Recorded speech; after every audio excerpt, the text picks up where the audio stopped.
and then you can follow it all the way up to our... Now, in the top end, it's known for its 3 main habitats. There's quite a lot of variety, but we have those 3 main habitats. You can actually find all of them right here on Park. So as you're heading around today, make sure you try and check them all out because we have some very beautiful places here. So we have our wetland region, so we have our very own goose lagoon and our billabong. That's where you're going to find a lot of wading birds, some predatory water birds, maybe that hang around our waterways.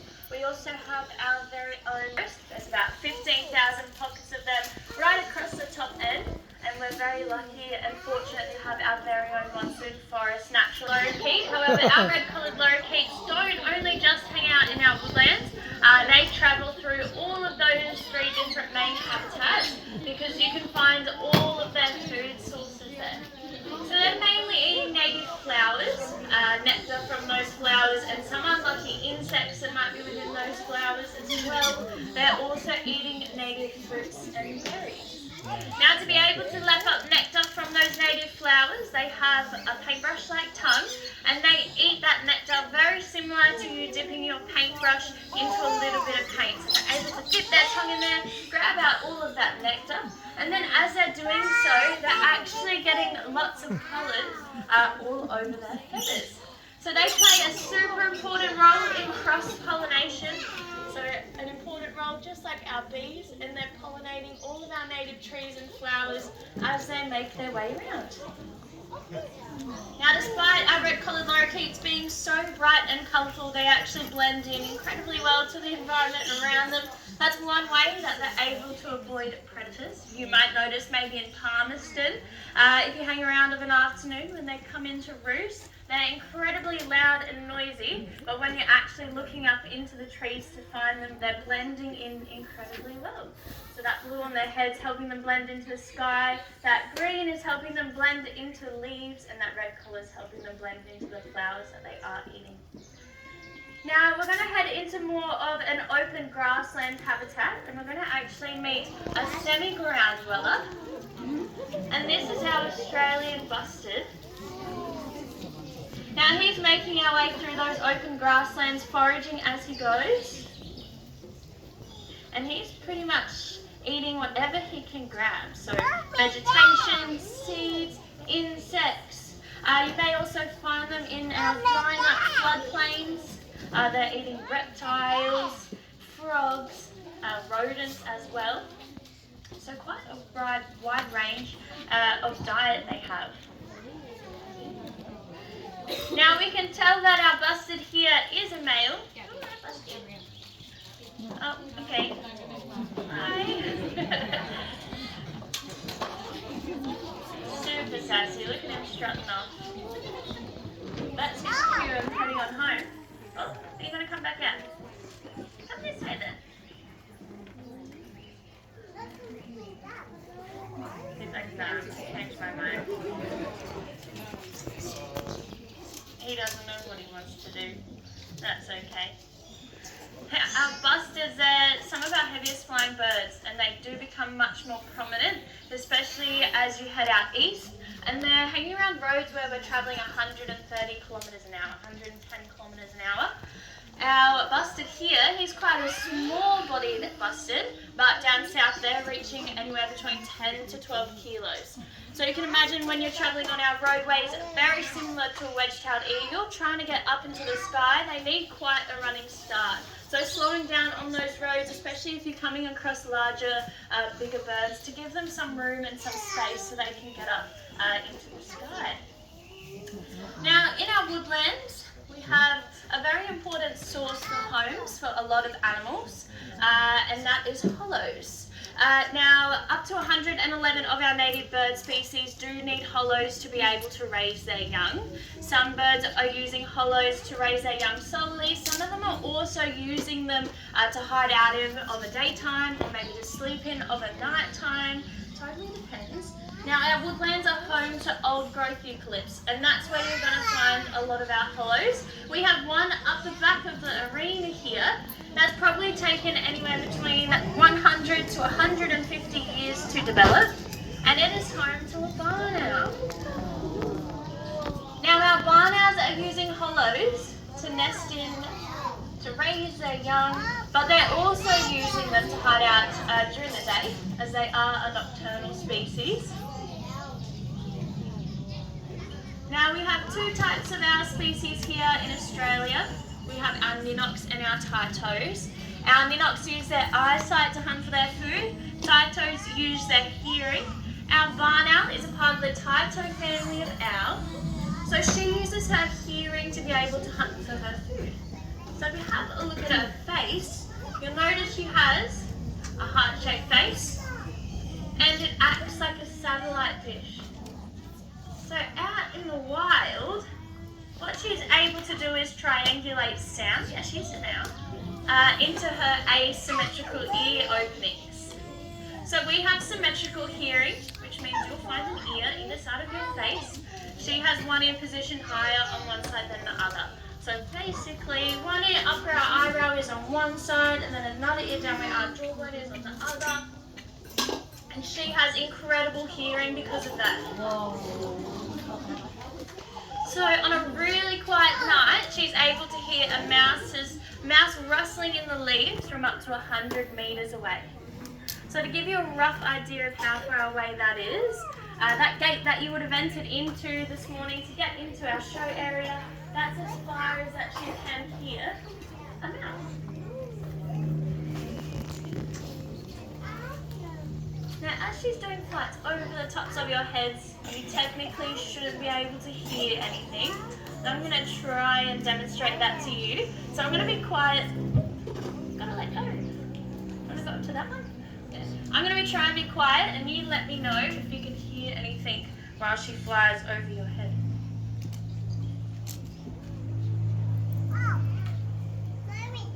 Plain as time, but it's horribly wrong.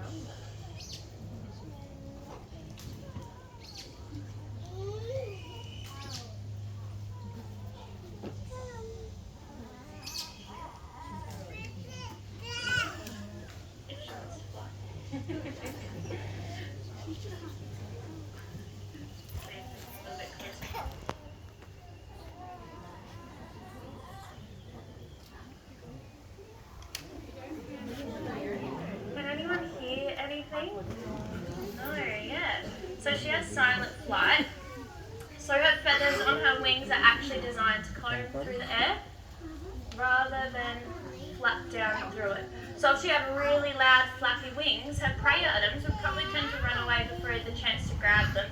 But with that silent flight, she's actually able to hover over that prey item.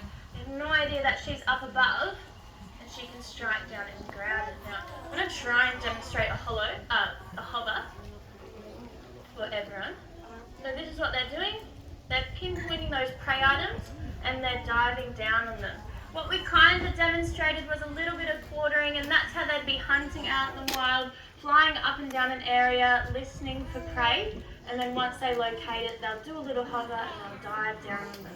Now they are a perfect form of natural pest control. They're a specialist hunter, so they're mainly eating rodents out in the wild. We don't tend to like rodents hanging around our homes. A lot of people do really love to lean for baits and poisons to remove rodents. A lot of our baits and poisons give off what we would call a second generation of poisoning. That means that rat or that mouse eats that poison, goes to a nice quiet place to pass on, or it comes out looking for water. However, it's a really easy prey item for our predators. However, when that predator digests that poison prey item, it actually has the same effect on the predator as it did to the rodent. So utilising those nesting hollows in and around your homes, you may have barn owls living around you, even in suburbia, and you have absolutely no idea that they're there. They're flying silently. We do have a little hollow garden if you want to go down and check that out. Sticking up artificial nest boxes in and around your home for many different species of bird is a really awesome thing to do. Now we're actually going to head back to our open woodlands now, away from our old growth eucalypt forest. I'm going to introduce you to a complete ground dweller. So we met a semi-ground dwelling birds who are busted. They get off the air if they need to avoid predators. However, this guy here, he can't get up into the air at all.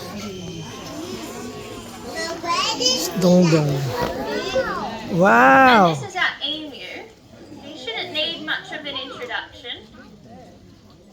Now he does have a wing. or wings, 2 wings. I'm going to show them to you, but you have to promise not to judge. These are his wings right here. I said don't judge. They're very cute. They don't serve any purpose whatsoever though. That's why instead he has lovely long legs, and those long legs can get him travelling anywhere between 45 to 50 kilometres an hour if having to avoid predation. Now, our male emus, they are the paternal ones, so they're doing all of the incubation and all of the rearing of the young. So a female, she'll come along and she'll lay anywhere between 5 to 8 eggs under a male emu, and then she might go ahead and leave and lay another 5 to 8 eggs under another male emu. And he probably tends to sit when he has anywhere between 8 to 15 eggs, which is quite a lot of eggs. And then he's a super dedicated dad. So he's going to sit when he decides to sit, hopefully up to around 55 days, which is 2 months worth of incubation. And during that 2 months, he's actually not doing very much. So he'll actually lose quite a lot of body fat, and he's super dedicated to making sure that that clutch makes it happy. There we go. Now, at the end of the 2 months, it can go one of 2 different ways. He can either get up, have anywhere between 5 to 30 chicks chasing after him, because he can inherit young, and then he spends the next 4 months teaching them how to be an emu and protecting them from predators, or he might leave his eggs abandoned. Now that's pretty rare because, as I mentioned, they're quite dedicated parents. However, predators such as dingoes or wedge-tailed eagles may frighten them off the nest, or even human interference may frighten them off the nest as well, and then in turn their eggs are exposed. Now, out in the wild, an emu egg being exposed is a great source of food. There's around 10 to 12 chicken eggs worth of protein within an emu egg. However, the hard part is being able to get inside of it.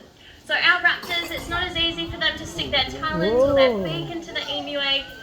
Our black-breasted buzzard has actually developed a way in doing that. And once she sees her egg, she's going to look for something that's going to help her to get inside. She's going to use a rock. That's a massive rock. Oh. So what's really cool about this behaviour is that it's an instinctual behaviour or an innate behaviour, meaning that she was born with the knowledge to do this. She knew that if she was presented with an egg and an object, she must use that object to hit against the egg. And this is what you call tool use as well. So we're actually called Homo sapiens because we're meant to be the only tool users. However, there's many different species right across the world that use tools a part of their everyday life. And our black-breasted buzzard uses rocks to be able to crack into emu eggs. So what she does is she's going to use that egg to create a small hole or a small crack, and then once she's created that crack, she's going to be able to get her beak into there, tear the rest of it apart, and then lap up the contents that's inside. Now, if this was a real emu egg, she would actually be able to gorge herself on the contents, and because of how much protein is inside, she wouldn't have to eat for another 3 to 4 days after. Oh, there you go. Oh, cricket. Thank you. Now, our black-breasted buzzards do become increasingly more common in our dry season, hanging around our roadways, keeping... Oh my goodness. Hey Blake, she's gone out towards Nook's yard, and she's turning around. She's coming back. Whoa. Oh, she might be heading home. There we go. She's back on her home perch. She just did a really big fly around. The wind threw her off the path. But you've got a really good display of her wings. Take note as you're driving around, they can be mistaken for wedge-tailed eagles, but have a look for those white windows, and that's how you're able to determine if you're looking at a black-breasted buzzard or a wedge-tailed eagle. And you can see those white patches from above and below, and that's why they're called white windows. actually going to enter into our wetland regions, and we're actually going to meet a cousin of the buzzard, which is our kite species, and this is our Brahminy kite. And he's hanging around our coastal regions, following them into our wetland regions. And he does a style of hunting called raking. So he rakes food off the surface of the water, and he's doing this with insects and fish that are coming up to the surface. And the way that he does this is he actually remains undetected.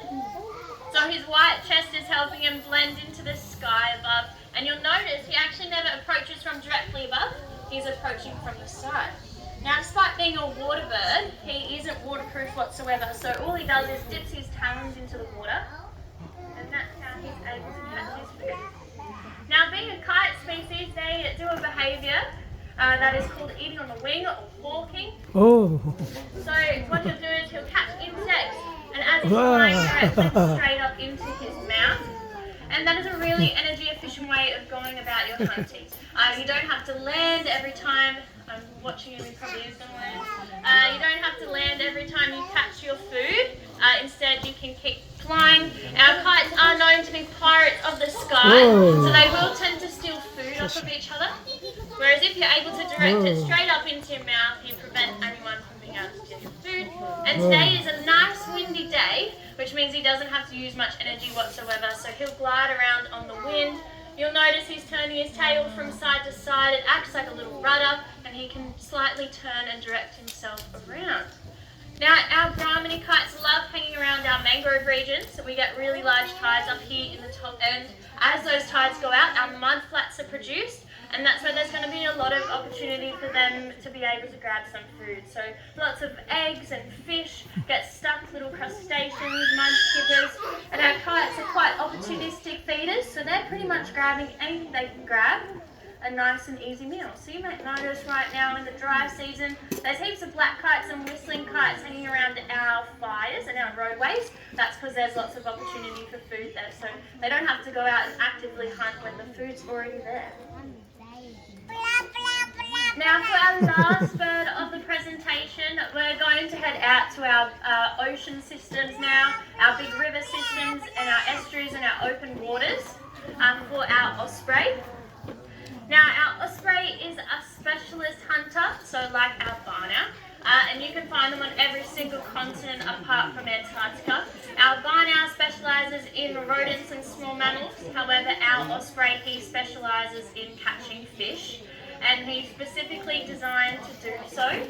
So our ospreys have up to an 80% success rate when out fishing in the wild, and up to about 98% of his diet is solely just fish. Now he goes out and scopes the area, and then when he's ready for a dive, he'll come back around, and he's going to do a nice big dive into the pond. Now he only does it once, so if you do want to get a photo or a video, definitely grab your camera out, because he is looking like he's getting ready to dive. I'll get him to turn around, and then go from here. Ready? Oh. Give him a round of applause. Yes. So they're doing that out in the wild. They're travelling kilometres out to sea and catching fish the exact same size as themselves. They're one of our only diving raptor species in the world, so quite incredible. But that does bring us to the end of our free flight presentation. Hopefully we taught you a little bit about the birds you'll be able to find up here as you're travelling around the top end. And encourage you maybe to plan a trip